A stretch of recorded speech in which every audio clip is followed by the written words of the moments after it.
Alright boys, we're 39, almost 40 hours into the stream. Yes, I will be streaming till I reach 100k subscribers. I might be live right now. I'm not even kidding. It seems impossible. Alright, let's watch this video. Yeardley's ex-boyfriend.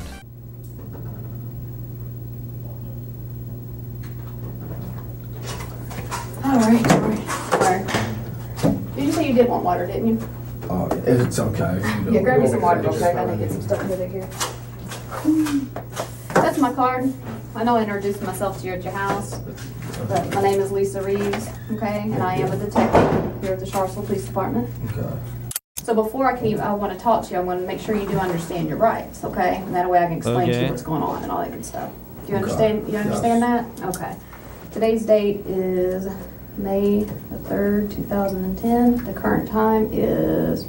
Alright, your first name is George? Yes. G-E-O-R-G. Bruh.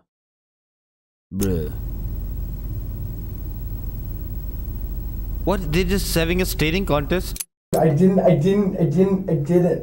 There's no way I didn't do it. No way. What the hell was that?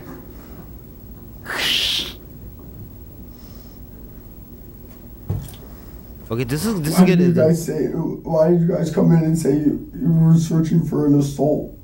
I never said anything about an assault. Someone came in this morning. I never mentioned to you anything. Just told you we're investigating something. Wanted to know. Investigating an assault. Do you want me to call anybody for you, George? It's an interesting concept to think of how you might respond to what would normally be an easy question, especially during a circumstance where it becomes a terrifying dilemma. We ask that you contemplate this question while you put yourself in George's position, but not before you grasp the context of what brought him to this moment. It begins with 22-year-old sports scholar Yeardley Love, a star lacrosse player at the University of Virginia. She is captured in this photograph playing in the second-to-last game of the season, clearly aware of the obstacles that lie in front of her, yet continuing to move forward, which is the circumstantial detail that turned this picture into a symbol for the globally recognized organization that would be founded in her memory. This would be the last photograph taken that day, capturing Yeardley's last embrace with her head coach Julie Myers. Both were unaware this exact moment would soon be on the national front pages. On May 3, 2010, at roughly 2:15 a.m., Yeardley's roommate returned from a night out to their off-campus apartment. Upon entering, she saw that Yeardley's bedroom had been broken into, at which point she rushed inside to find her unresponsive on the mattress. She had blood coming out of her nose and severe bruising across the right side of her face. But the most alarming thing was that she wasn't waking up. Her friend called 911, who instantly guided her through the steps of CPR, which was then taken over by paramedics who arrived on the scene 4 minutes later. But their attempts at revival were unsuccessful, and Yeardley was pronounced dead at exactly 2:47 a.m.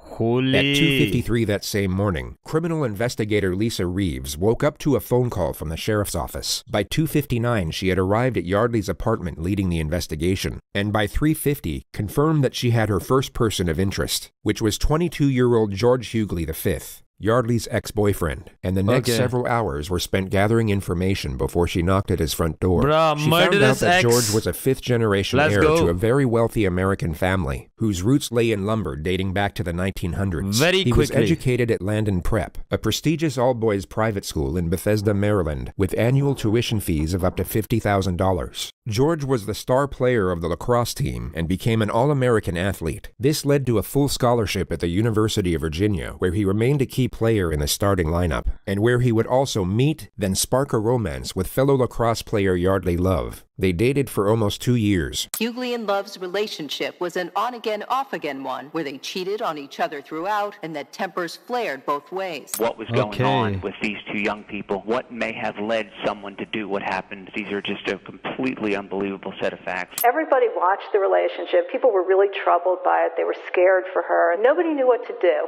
Yeardley ended the relationship in 2010, just 2 weeks before graduation. 9 days later, she was found dead in her bedroom. And that same morning, George Yeardley would hear a knock at his front door. Okay. He opened to Detective Lisa Reeves, who was dressed in civilian clothing. She introduced herself as a police officer, but mentioned nothing of the crime. She simply stated that she was conducting an investigation that could benefit from his presence at the sheriff's office. George's response was to lethargically put on his flip-flops, then walk over to the passenger side door of her unmarked police car and let himself in. Somewhat bewildered, Lisa got in and drove them to the police station a few minutes away without talking. It was around then when she noticed bruising on his knuckles and cuts on his forearm, at which point George was no longer a person of interest. He was the prime suspect. Okay. So now they will talk to him and stuff and get him to confess and stuff. Alright. Did you say you did want water, didn't you? I know I introduced myself to you at your house, but my name is Lisa Reeves. Today's date is May the 3rd, 2010. The current time is, I can't tell on that one, 7:52. Okay? My drama papers too. What's that? My drama's papers too, right now. Alright, your first name is George? Yes.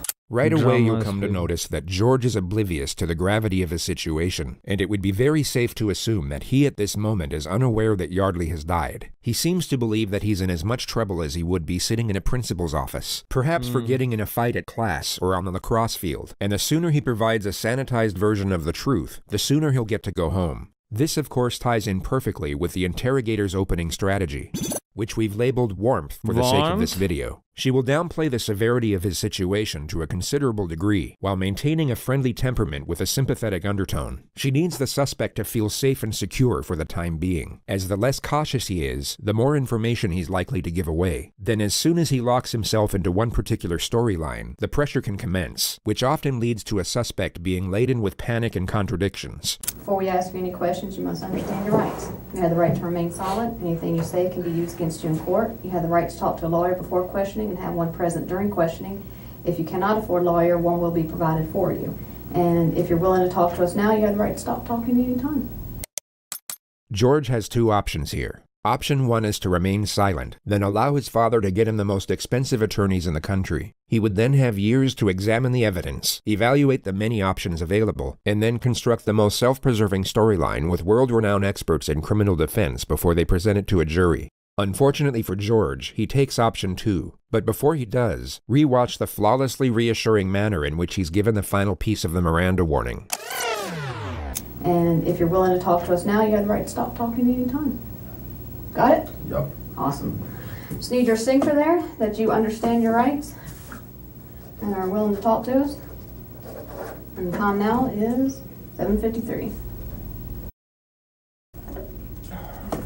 All right. Oh, they would believe you. They would believe you. You will have like, I will pull up your messages. 40 yards, let's go. Played golf. They would believe you, Schindler. Our parents, it was a father-son, good event. I went to dinner with my dad and my two buddies, and then went home, went to the bar for like a little while. Then I went over to talk to Yeardley, and who's Yeardley? Yeardley is my former girlfriend. Okay. Which this whole thing's about, which I understand, but George has now initiated the investigative subject matter himself. It's the perfect opening scenario for the interrogator because she's given nothing away, making it more likely for him to reveal details that will contradict the evidence. When I went over to talk to Yeardley, I was like, Yeardley, and she was like already totally freaked out because of what she did this past a few days ago, and we haven't talked since, and I was just going to go talk to her. Yardley slept with another lacrosse player from North Carolina the week before, which is what he just referred to. No, she didn't. She was already freaking out. You can't come in, and I was like, I'm just trying to talk to you. The investigation team obviously had no way of knowing this, and George has now confessed to the crime of second-degree trespass. More importantly, however, he's just confessed to initiating the supposed confrontation. He now can't say that he was somehow tricked or misled into that situation. He knowingly stepped into it, and the critical fact he can actually recognize and remember this will be used against him repeatedly in the future. And, she, started being getting like all like, you know, like really like defensive. She was already like on the defensive edge, and like I was like, listen, I'm not here to like, I'm just here to talk to you.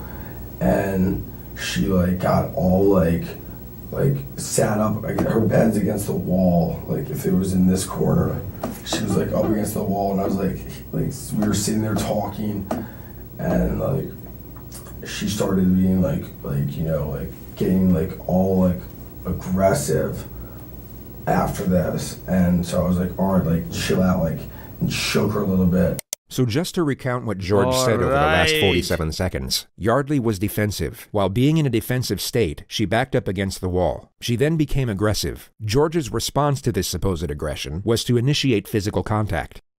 And she started being like freaking out, and I was like, listen, I'm not like here to do anything, I'm here to talk to you about everything that's ensued in the past week.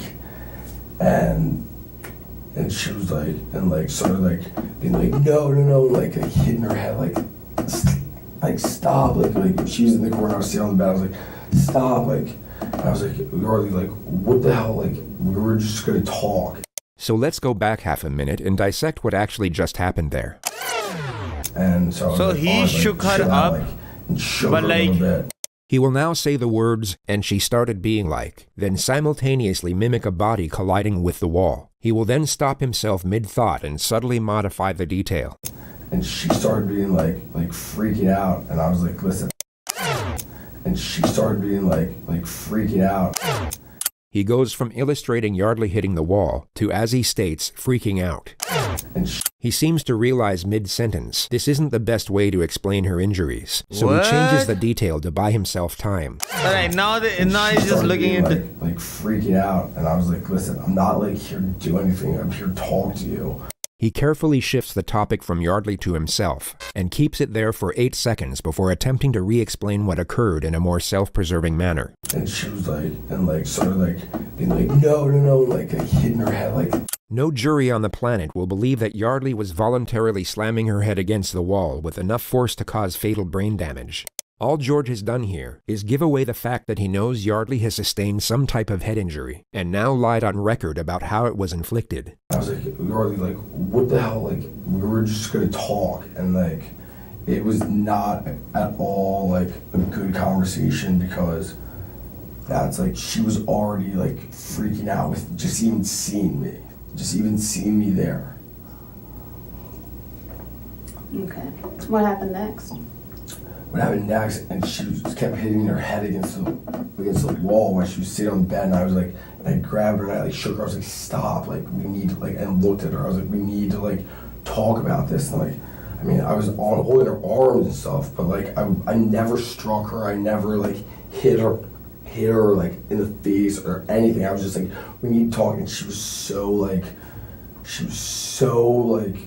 oh, I mean, what's the word? Like, you know, like flopping a fish out of the water, like so like all this. And I was like, listen, like, I'm not here to like fight with you or like do anything, like here to talk to you. And like, and she's like, no, like, get away from me. You have to leave, you have to leave, you have to leave, you have to leave, you have to leave, like all this stuff. And I was like, all right, like fine, like, but like I want to talk to you after all this. And like I was like a little bit persistent, bro, because what? of the situation. You know, my former girlfriend who, like, something happened last week, you know, and I was like, all right, like, well, so we were like talking over there, and I mean, somehow we ended up, somehow I was resting her on the floor, and I was just like, stop, I just like, and I was holding her.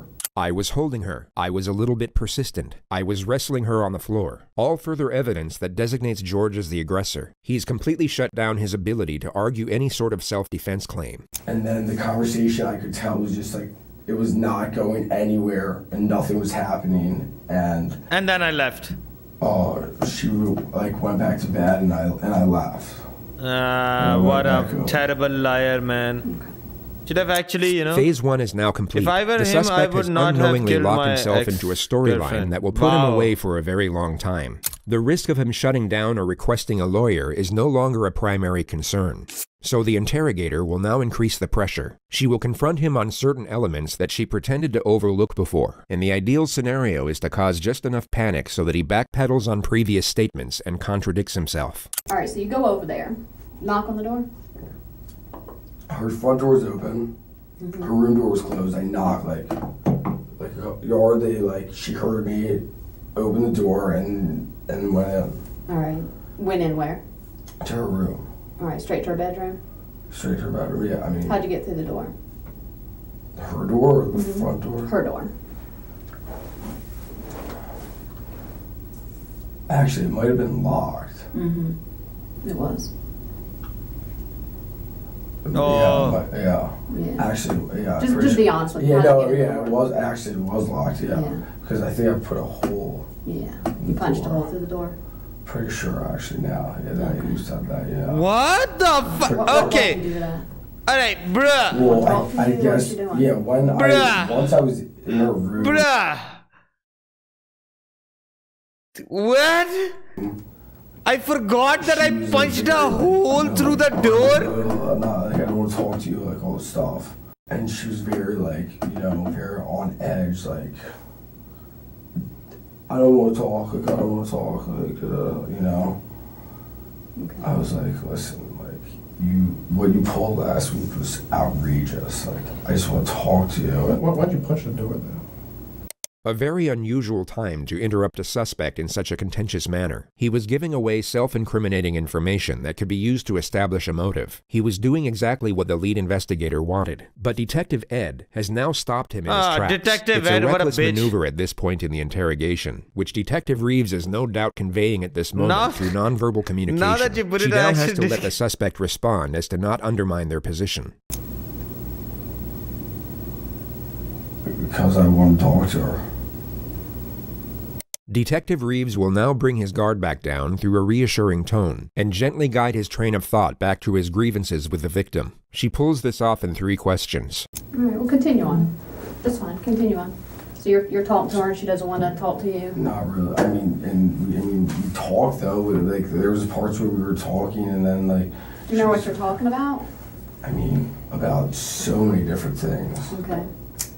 Like what? Like what she did last week. Like went to like Carolina. She went to Carolina and hooked up with someone Sunday when we were still trying to figure out things. And I was over there like to talk. Like I was like, this is outrageous, because I was trying to make everything better, and then like, Wait, does he not know that she's dead? Like how upset I don't think he knows that she's dead. Like, oh yeah. Like how upset I was like about what she did, and so I was like, and I sat on the edge of it. I was like, listen, like I want to talk to you. Like what you did was bullshit. Like that's not like okay. And I was just like, I was like, okay, yeah, dude. Like, I was like, dude, sort of pushing everything that she did to the back burner, and like talking about like trying to like put everything that she did like wasn't important. It kept going to the point where she, like, I was like, listen, like, we have to figure like out what's going on. And she was like, I'm not talking to you. And then she like pushed me, like, get out of here, like go. And I was like, no. And like I was like, be like, we have to talk, like, so like get like. You're doing that. What are you holding on her? On her arms. On her arms, like maybe up here. Like shoulders, yeah. Shoulders. Like come on, like, and that's when she was like wiggle and like get away. What if instead of murdering people, why not just open up the sky? Aggressive, like defensively almost. And then I was like, this dude. Look at this dude, man. Look at this dude. We were like wrestling, and we stood up, and I tossed her, I pushed her onto the bed. I was like, go to bed, like, I'll talk to you later. Did you touch her neck area at all? Did you choke her at one point? may have grabbed her a little bit by the neck when we were like... Yeah, come to think of it, like, I forgot. I may have grabbed her from the neck. I may have done this. I may... During the whole, like, this did... I might have grabbed her neck, but I never was like strangling her. Okay. More detail that was unknown to the investigation. The fact that he grabbed her neck can now be used as evidence. It paints a more frightening picture of the incident with relation to the suspect's aggression toward the victim. This was an extremely damaging revelation for George's defense. The discussion moves to the moment he left, and George admits that he took Yeardley's laptop. Why'd you grab her laptop? Because I was so pissed that she wouldn't talk to me. I was like, I don't know. I like took it almost as like collateral, I guess. I don't know. It's not reasonable logic, but right. Okay. I don't know. Did you take anything else besides your laptop? No. Nothing. No. I mean, may have snapped a negative pattern. When you left out of there, I mean, you saw that she was bleeding on her nose. She's now about to ask a question with the same implication for a second time. Notice what occurred the first time. Did you go back and check on her at any point? No, I did not. Okay. Did you try to call rescue or anything to make sure she was all right? No, I did not. No. Why? The face of bewilderment, if there ever was one. It's very strange that he's so taken aback by such a question, especially when you take into account the possible outcome if he had actually called for help. One medical expert revealed in the courtroom for the very first time that following Yeardley Love's brutal beating, had George Hughley or anyone else called for help, she might have survived. I didn't think it was like, I didn't think that she was like in need of like... Where does he get these videos from though? Room. She just got, I mean... Are these like public videos? I don't know. I mean, Didn't you say when you were, and correct me if I'm wrong, when you were shaking her, her head was hitting the wall?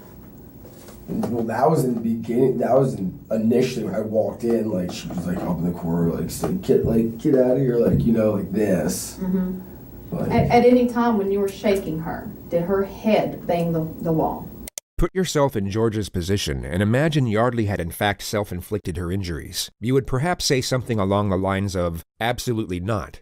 I wasn't hitting her against the wall, but like when she's like sitting there in the corner, bro, like, this guy, like this, man. And I'm like, and I was like what the fuck was that about? Like that's such bullshit that you like do that. Like that's such a like bullshit move. Like would like like everyone like hitting her, like what are you like doing like that? Like okay. She has a pretty good knot on her head. That's why I'm asking. How you can explain how that would have happened? I mean, I don't even know when that a knot. Mm-hmm. I mean, like on the side of her head, she's been hit pretty good right there. So I'm just trying to figure out: did you hit her with something? No, was that her I never touched her or struck her or anything. Well, you touched her. You had your hands on her. I said never struck her. Okay. So I'm gonna go through this one more time, make sure we're on the same page. So you're pretty pissed at her from a week ago. For sending you text messages. Do you have those text messages where she says she, as you put it, fucked somebody? I actually might have those, yeah. All right, you got your phone with you? Yeah. And let's pull it out and scroll through it. Let's see if we can see those. The next moment is fascinating because it symbolizes how drastically George's life is about to change. The interrogator will invade his personal space to make sure he's not deleting anything from his phone. Soon after that, she will take the phone out of his hand and place it on the table. Actions that would be completely unacceptable in almost any other circumstance. Damn.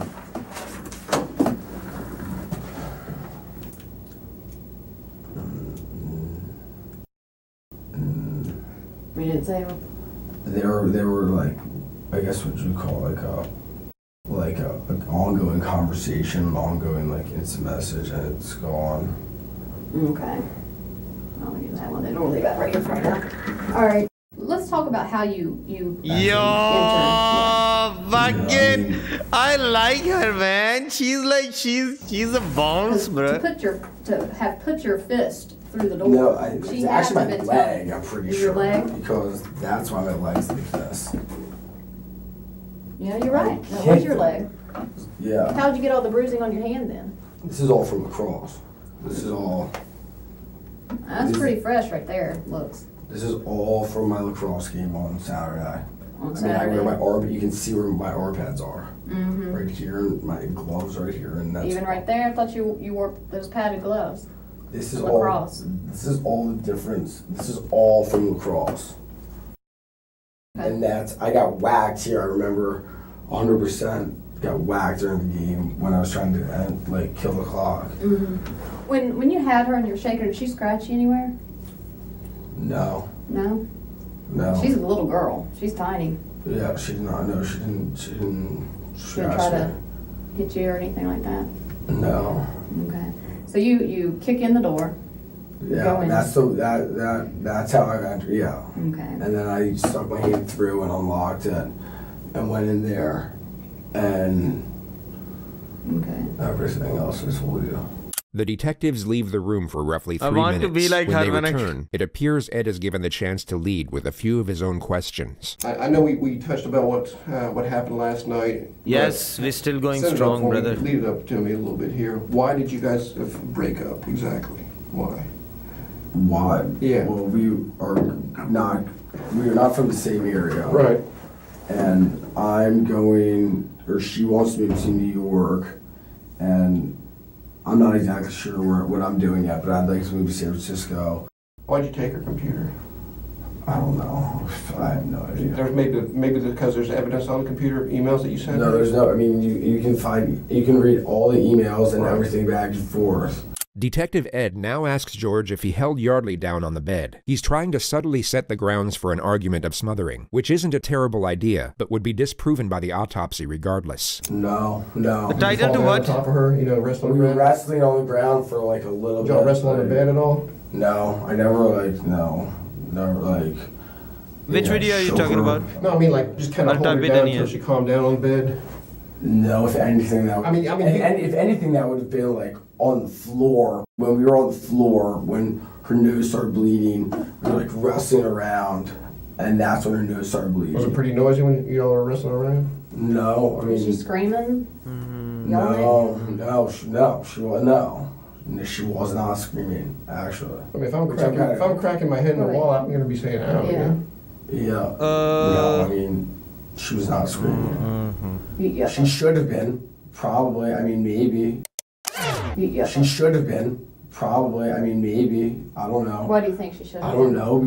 I mean, well, she was screaming when I first came into the room. She was like, "No, I'm not talking to you. Get the fuck out of here," all that. But at any point before you said you and this was your words, you said you tossed her on the bed and then you left. Yeah. All right. At any point before that, did she lose consciousness? No. Okay. What happened after you tossed her on the bed? Did she move? Say something? I mean, I literally tossed her on the bed and turned around and... Tossed her on the ground or tossed her on the bed? And walked out the door. Okay. So when you tossed her back on the bed, in your mind, she was bleeding? But you said she was bleeding out her nose, and you didn't feel like you needed to call rescue? No. After that? After banging her head and... No, shaking her and blood coming out her nose on the floor? No, she's applying pressure. There's nothing about you missed anything that we want to ask him right now? There's nothing about going to get anything or going, I don't know why I took the computer. George rambles about why there was no reason for taking the laptop for another 20 seconds, during which time Detective Reeves decides that enough information has been attained. Phase 2 is now complete, and the fate of Yeardley is about to be revealed. These moments in interrogations are considered important for the purpose of gauging a suspect's response. It's believed that a sharp and sudden revelation can make it difficult to fabricate emotion. So in theory, this will cause a suspect to provide either a genuine response or a relatively obvious disingenuous response, which often comes in the pretense of shock or remorse. I mean, I guess that's where my logic was at, but which is... Well, I have to tell you something. I think I know why you took the computer. In the midst of what would have been a flawlessly executed moment, Detective Ed jumps back into the laptop mystery. The suspect has essentially confessed to murder. This really wasn't the time for regurgitated conjecture over a petty theft misdemeanor, which Ed was clearly being advised of once again through nonverbal communication. Fucking just let the girl do her job, alright? This dude ruining it. You killed her, George. killed her. She's dead. I think you knew that already. No, I did not. In our opinion, George is being truthful here, and we believe the interrogator feels the same way in this moment. She's dead? How the fuck is she dead? Because you killed her, George. How the fuck is she dead? Because you killed her. George appears to be going through a delayed response. It's so foreign a revelation that it's yet to sink in. Once the shock settles, he refuses to accept it, and this denial appears to be a momentary coping mechanism before the reality of the situation truly hits him, which will happen at this time in the footage. Oh my god. She's dead? Yes. She's dead? Yes. She's dead? She's dead. How? How? I already told you how. You already told us how as well. How is she dead? You just told us. Oh my god. Damn. Hey, buddy. You went in there to talk with her, but it got out of control, right, George? The detectives will now add further pressure to keep him talking. Shit. Suspects will often divulge information in these moments in the panicked attempt to save themselves, and in doing so can shut down a more credible storyline they haven't thought up yet. The alcohol got a hold of you. You kicked in her door. She started to fight with you. You punched her in the head, or you cracked. She's not dead. You cracked her head. Dead. You cracked her head in the window or in the wall. Not dead. She is. She's not dead. I ain't BSing you right now. It's serious. I want to see her. George, look at me. George. She is dead. You were not here to dance with us. You're here because she's dead. Bro. Holy shit, Yeah, this is getting serious, bro. It's true. Dude, I didn't. I don't believe that she's dead. I don't believe that she's dead. I don't believe that she's dead. Did you punch her? Did you hit her? There's no way she's dead. She's not dead. I never did anything. I did not. All right, let's calm down. I did not hurt her. She's not dead. Oh. Just out of protocol, what we gotta do is stand up for me, George. Go ahead, put your hands behind your back for me. Turn around. Relax. It's all right. Relax. You'll be alright. Tell me she's not dead. Tell me she's not dead, though, please. Will you tell me she's not dead? Relax. Please. Will you tell me You know what? dead. I wish I could tell you that, George. 22-year-old. 22. And her life is done. she's not? I did not do anything like that. Oh my god. There's no way. There's no way. There's no way. There's no. Oh, damn. I do not believe it. No way. There's no way she could be dead. Either the head trauma or asphyxiation. There was no asphyxiation. Okay. Oh my god. Oh my god. Oh my god. Oh my god. What was she doing the last time you saw her? She was like standing up with me. She was standing up with me. She was standing up with me, looking at me. Was she standing or you were holding her? She was standing up, looking at me. Okay. She's not dead. I know she's not dead. I know 100 million% she's not dead. Bruh, this is very intense, man. She cannot be dead. I know it got out of hand, George. No, it didn't. It did. She's like, no, get away from me. You have to leave. I was like a little bit persistent. Was she screaming? She should have been. I didn't kill her and leave. I didn't just. Oh my god. I didn't kill her. I did not kill her. I did not kill her. I did not. There's no way. I did not kill her. No it's not true. way. It's bullshit. I did not kill her. No way. Oh my god, man. Sheesh, man.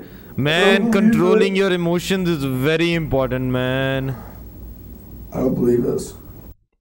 What? There's no way. There's no way. There's no fucking way. So, should I talk to someone? Who do you want to talk to? Anyone. A lawyer. One will get appointed to you. Okay, what do I do now? Go to jail? Yeah. All right, George, right now, I know you no longer want to talk to us. That's fine. Just let you know something. We're working on a search warrant right now, And what it is we're going to have to collect some stuff from you, like what's called a buccal swab, okay? Whoa. Is he gonna confess at 2? Why did you guys come in and say you were searching for an assault? I never said anything about an assault. Someone came in this morning. I never mentioned to you anything. Just told you we're investigating something. Wanted to know. Investigating. Do you want me to call anybody for you, George? At the start of this video, you were asked to think of what you would do in this situation. Really try and imagine what would be going through your mind never be in this situation, as you might man. just gain a restorative outlook from both knowing the answer while not having to answer this particular question. But there is, of course, no possible way you will gain anything close to the newfound perspective George has acquired in this moment, which unfortunately for him is no longer of use. Want me to call your dad? We call it Mom. Your mom? Is that who you'd like me to call? Can I talk to her? Mm-hmm. Can I talk to her? I don't know about that. What's your mom's name? What's her number? Alright, I'm actually just waiting for 1 hour and 12 minutes to see. She will tell him. Mm-hmm. She can tell him everything. Okay. How? Oh my god.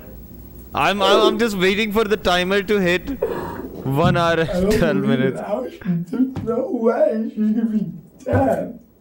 There's no way. Calm down. There's no way. There's no way. There's no. Alright, there it is. There it is.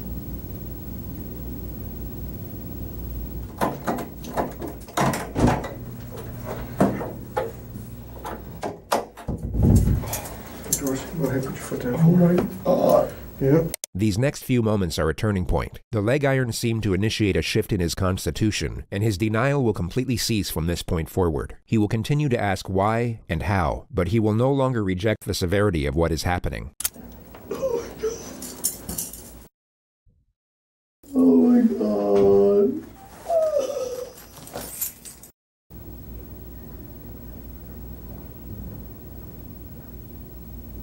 Bruh, be careful of exes. All my exes live in Texas, bro. Huh. Heck of a day, bud. Fellas, how are you this morning?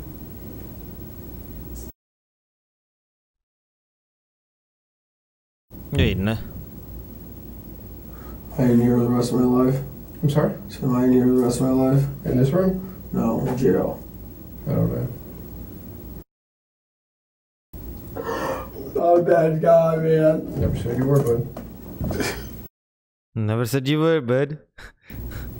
Call my mom. I'm sorry? Call my mom. No, yes. Yeah, you do want to talk to her.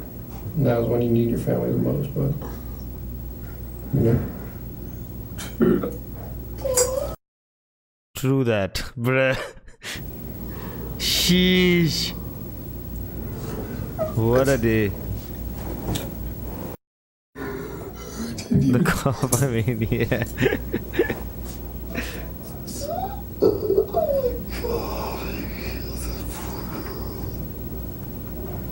You killed that poor girl. Oh my god. George was taken to the regional jail soon after this moment. He would go on to plead not guilty to murder and was held without bond for almost 2 years awaiting trial. It began on February 6, 2012. Well, testimony is now underway in the murder trial of the former UVA lacrosse player accused of killing his ex-girlfriend. For the first time, we have video of Yeardley as he was led into the courtroom. Contrary to his appearance in the days that followed his arrest for the murder of 22-year-old Yeardley Love, he appeared pale, frail, and gaunt. The prosecution presented a case that Yeardley went to Love's apartment that night, busted through her bedroom door, and in some way struck her, causing blunt force trauma which led to her death. We've also learned that on that night, George Yeardley was exchanging what were described as playful text messages with 3 other women. Those messages continued late into the night and even after the alleged attack.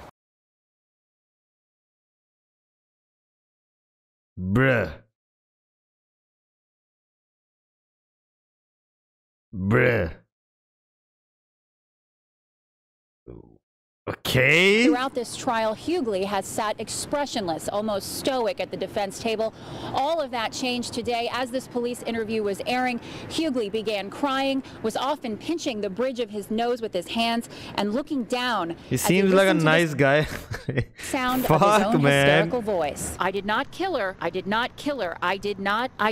In court Tuesday, Yeardley's defense faced an uphill climb. The most riveting testimony came from former UNC lacrosse player Michael Burns, who testified that one time while visiting UVA, he heard some yelling for help from Yeardley's apartment. When he opened the door, he said he found Yeardley with his arm wrapped around Love's neck, choking her. Yeardley then let her go, and she ran out of the room crying. A variety of medical experts took the stand this Wednesday, and they all seemed to agree that Love's death was the result of blunt force trauma to the head. This was followed by highly distressing witness testimony from Yeardley's neighbors. The noise was so loud, this was such a violent death that they heard it downstairs. Two separate witnesses, and it sounded like a stereo crashing to the ground. And it certainly didn't help that the jury knew that she was alive for 2 hours before she died, indicating that if George Yeardley had come to his senses, he could have gone back there, called 911, and possibly saved her life. Still, the driving argument for the defense is that George Yeardley never intended to kill. They say this was all a tragic accident, that he does not deserve a life sentence, but instead a lesser charge and a second chance. Guilty of second-degree murder, and you will hear the sentence momentarily. A 26-year prison term came down. George Yeardley was brought to court to hear his lawyers plead for the judge to cut in half the 26-year sentence recommended by the jury. Judge Edward Hogshire did trim it back, but by just 3 years. The jury in this case recommended 26 years. The judge changed it to 23. Probably a small difference, but why would he do that? It's surprising. Officer, it was an oopsie. Isn't it, considering this is a woman who was beaten to death in her own bed? We think that George was convicted of a crime inconsistent with the facts, and he received a penalty inconsistent with what the evidence would require. There are no winners in this case. With credit for the time that George Yeardley has already served in jail, and if he gets time off for good behavior, he could be out in 18 years. And the family for Yeardley Love has put out this statement saying, "We find no joy in other sorrow. We are relieved to put this chapter behind us." Damn. As for George, he was incarcerated at the maximum security Augusta Correctional Center for 10 years, and has since been transferred to a prison work camp in Richmond, where he's expected to serve out the rest of his sentence. The present consensus in the media is that George had no intention of killing Yeardley, but that his 23-year sentence is still appropriate, if not lenient, and that him being drunk to any degree at the time of the murder is not an excuse, nor does it lessen the culpability of his actions to any extent. True. He'll be released at the age of 45, meaning he will have the second chance at life Yeardley was never afforded. You can decide for yourself whether he deserves it or not. Damn, man. A comforting prospect to this tragedy is the nonprofit organization that arose from it. The One Love Foundation carries extremely important messages, both on social psychology and preventative education. Their website will be linked in the description of this video. Shitheads like this is why I don't wanna have kids, let alone a daughter. Man, true. This was man. Well, you know what's not hitting the subscribe button. Do it.